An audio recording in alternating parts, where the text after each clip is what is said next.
বন্ধুরা আপনাদের টুম্পা বুটিক চ্যানেলে স্বাগত। আজকে আমি আপনাদের চুড়িদারের সাইড কাটিংয়ে যেখানে বক্স তৈরি করতে হয়, অনেক সময় আপনারা পারেন না, সেটাই আমি সহজ পদ্ধতিতে দেখাবো। প্রথমে আপনারা আপনাদের চুড়িদারটা খাপিয়ে নেবেন। আমি এখানে 1 ইঞ্চির মতো মুড়ে নিয়েছি। মুড়ে নেওয়ার পরে নিচ দিয়ে সেলাই করতে হবে। নিচ দিয়ে এরকম মুড়ে প্রথমে সেলাই করে নিতে হবে। আপনাদের যত অবধি কাটিং লাগবে ঠিক এইভাবে মুড়ে সেলাই করে নিতে হবে।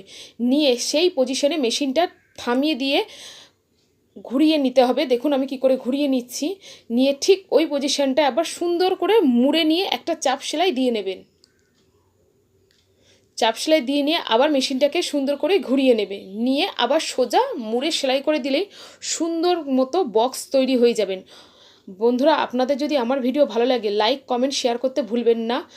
আর আমার নিত্য নতুন ভিডিও দেখতে হলে চ্যানেলটিকে অবশ্যই সাবস্ক্রাইব করবেন আর বেল আইকনটা ক্লিক করতে ভুলবেন না। আপনাদের যদি কোনো ভিডিও সম্বন্ধে প্রশ্ন থাকে আমাকে কমেন্টে অবশ্যই জানাবেন।